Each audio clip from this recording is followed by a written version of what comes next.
chances are that even if Tehran possess a nuclear bomb, they won't use it. Why not? That's right. The reality is that there's only one way that America can win this war against Iran, okay? They can just nuke the country. And America will do that if it has enough, if it has a pretext, okay? So nuclear weapons is something that Iran is very afraid of, okay? So does it make sense? All right. So this becomes, so American soldiers are trapped in this country. Okay? So now the question then is, wait a minute here.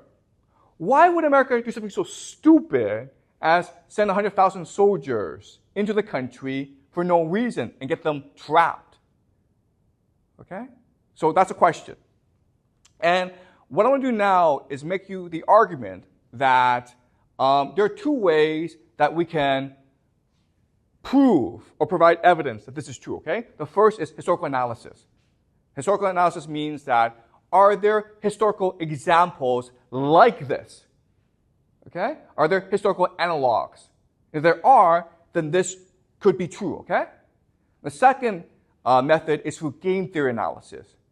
Why would the actors who are rational do something as stupid as trap 100,000 American soldiers in Iran?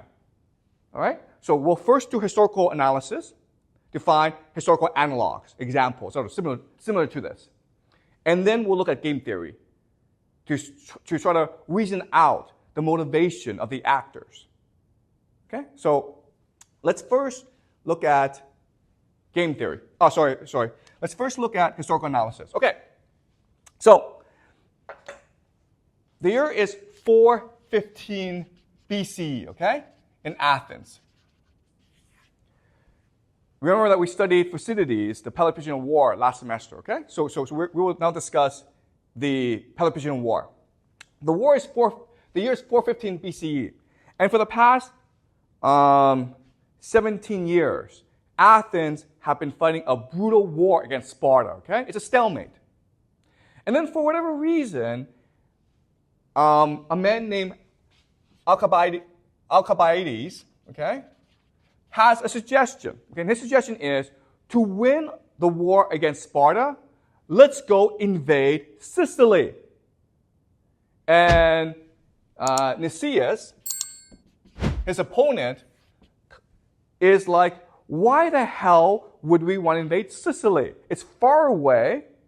And Alcibiades is like, well, because it has a lot of money. And if we invade the country, we can take their money. Okay?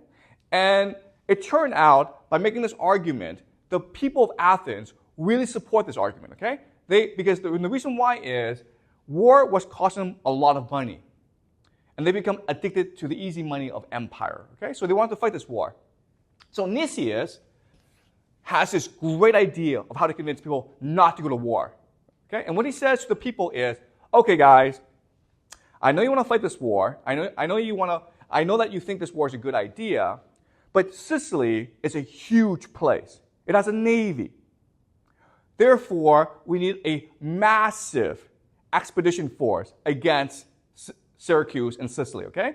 We need at least 5,000 soldiers. That's a lot, okay? Because the total Athenian population is about 50,000 people, okay? 5,000 soldiers is a lot for Athens. And we need about 100 ships. And the idea is Nicias is trying to scare people into not agreeing to not fight, okay? That's the idea. The Athenians say, that's a great idea. Let's send a massive force against Sicily and Syracuse so the war can be won just like that, okay? Shock and awe. So the problem, though, is that never before in its history has Athens sent a large expedition force against another power. Okay, does that make sense? When the Persians invaded, they were invading Athens. Athens didn't go invade Persia. So when you have sent a massive expedition force against another country, what is your number one problem? what is the thing that you must resolve? But the Athenians didn't really think about it because they had absolutely no experience in fighting a foreign war.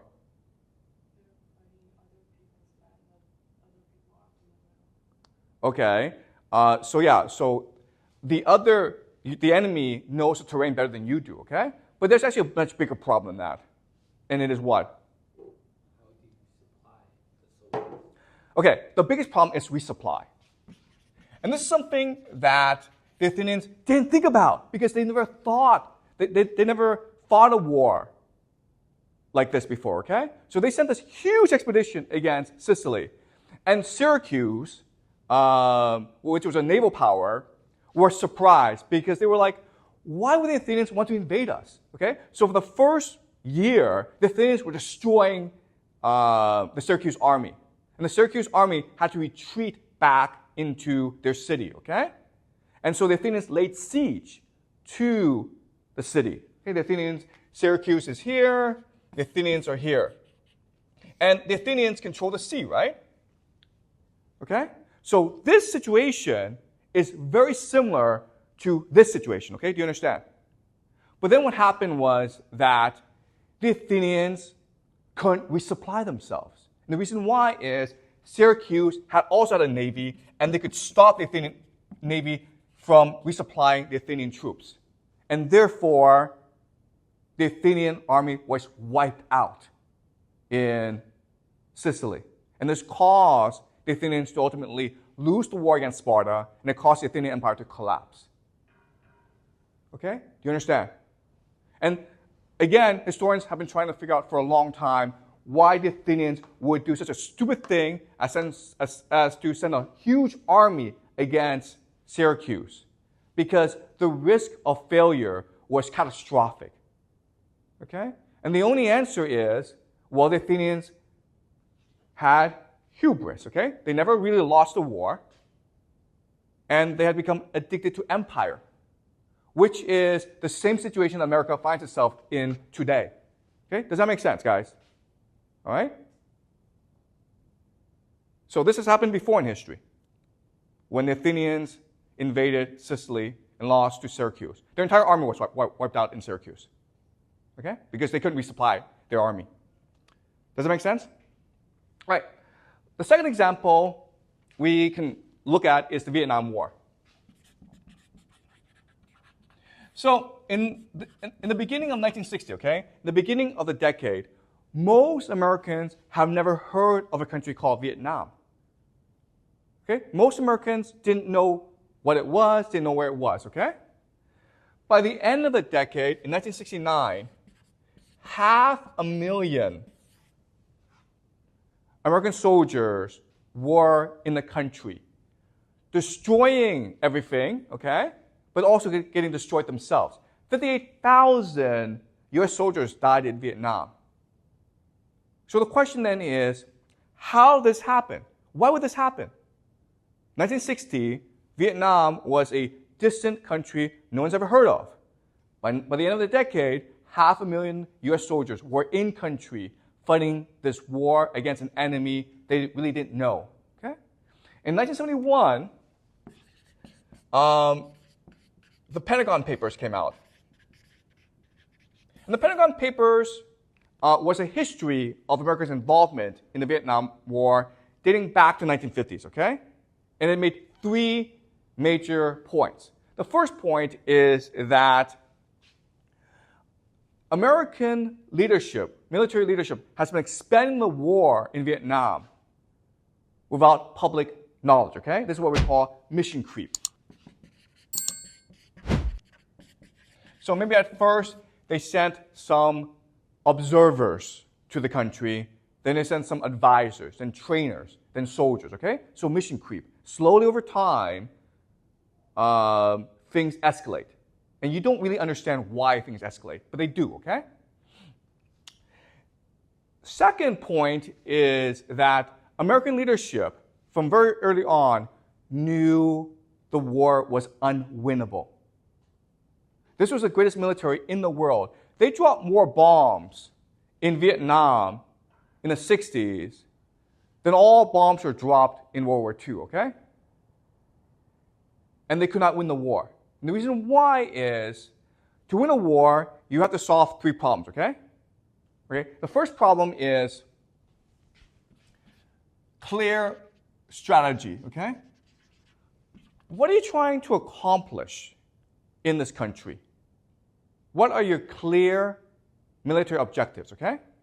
Second is, you must adapt to the battlefield, okay? Because all your best plans will change over the course of the battle, okay? So the adversary that is most willing to adapt to the battlefield will win, okay?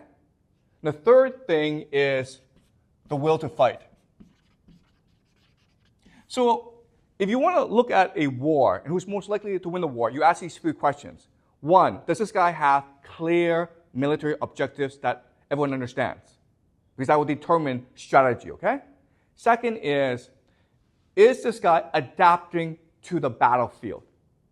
And the third is this guy, does this guy still have the will to fight? If the answer is yes to all 3 questions, then the person will most likely win the war. Okay, and if you look at the Vietnam War, even though America was killing a lot of people, it killed 3 million Vietnamese during the course of the war. It was not destroying the enemy's will to fight. In fact, it was making them angrier. And therefore, more people were willing to fight the Americans. Okay? So very early on, the American political leadership knew the war could not be won. So then the question then is, why did America stay in the war? And the answer is credibility. Okay? Credibility just means they didn't want to lose face. They didn't want to be laughed at by the Chinese and by the Soviets and by the Europeans, okay?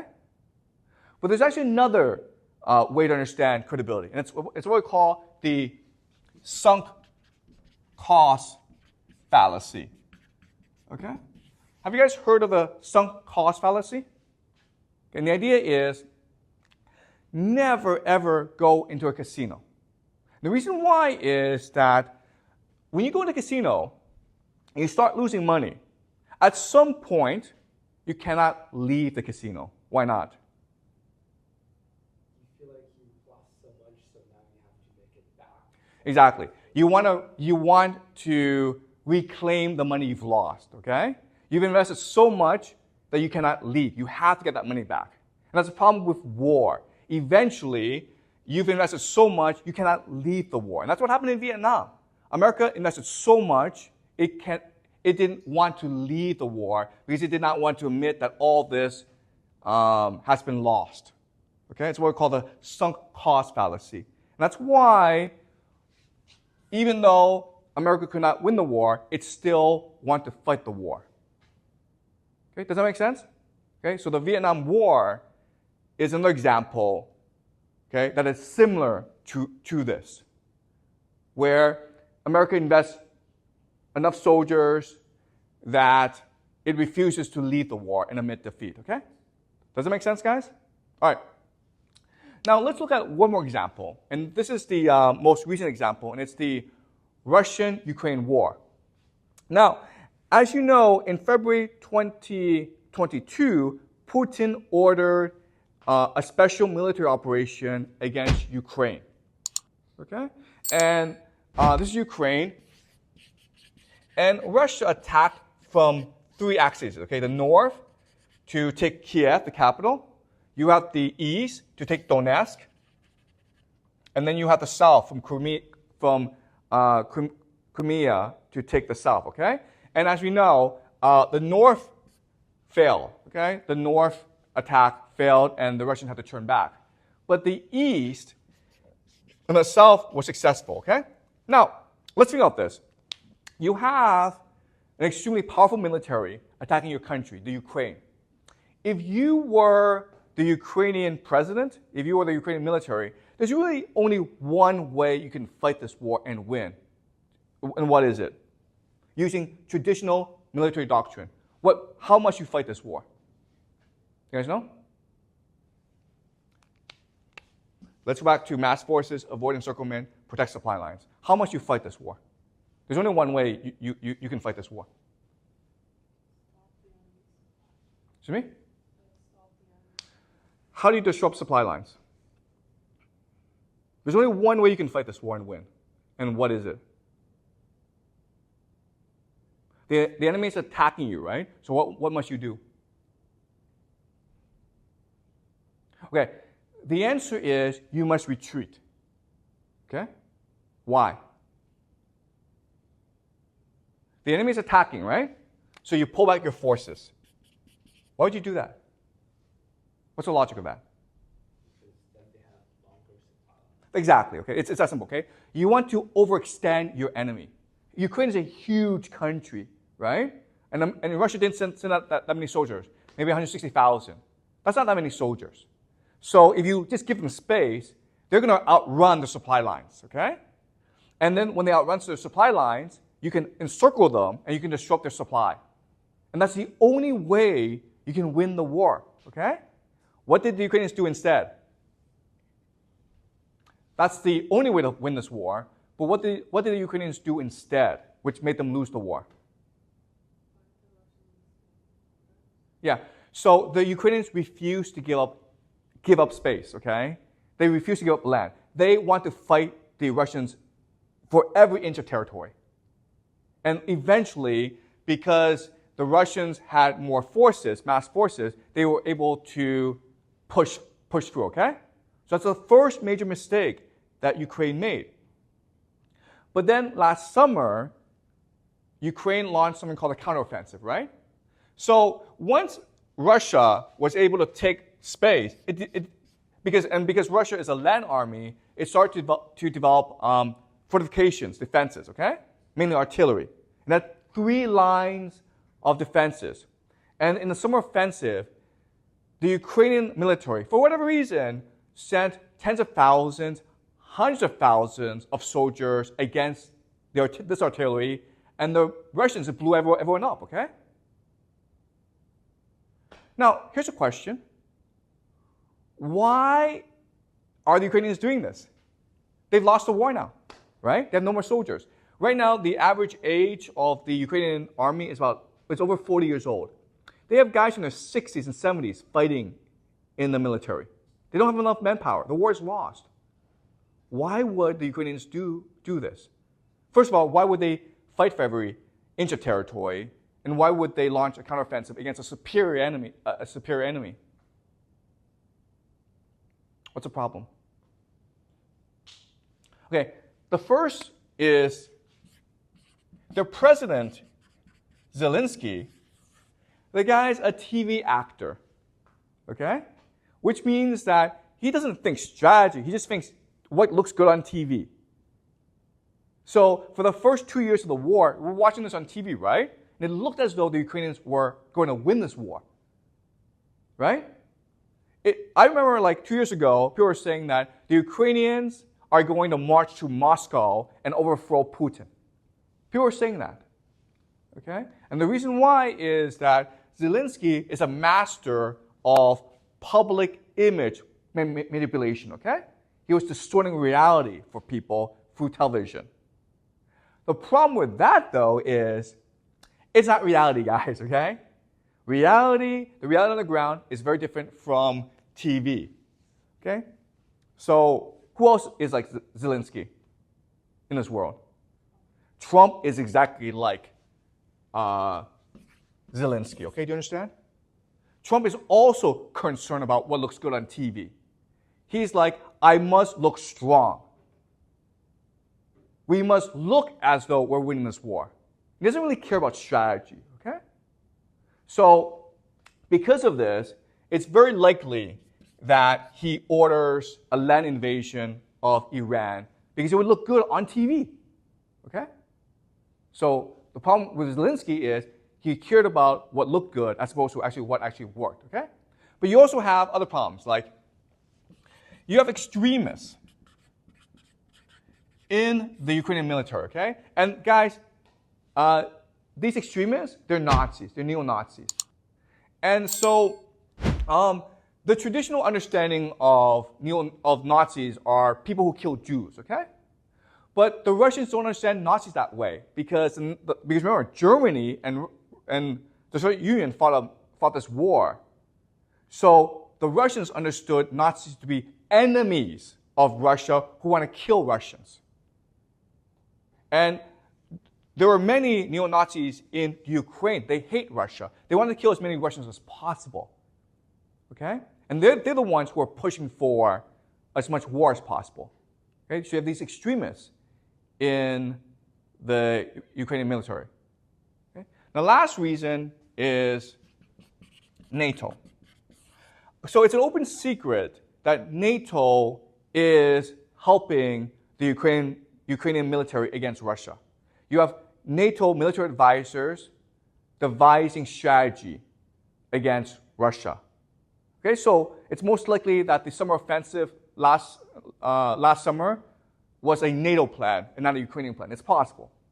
We also know that NATO special forces are in the country directing missile strikes against Russian forces. Okay? Which means what? If this is true, and if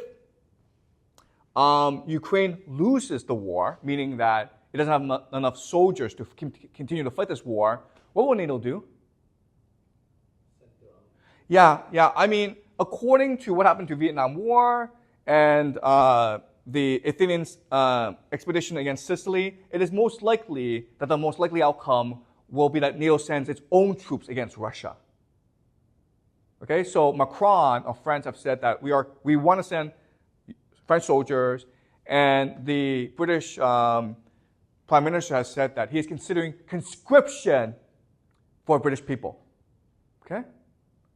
Which means that young British citizens will be drafted into the army to fight Russia. All right? So these are three historical examples that are very similar to what could happen in Iran.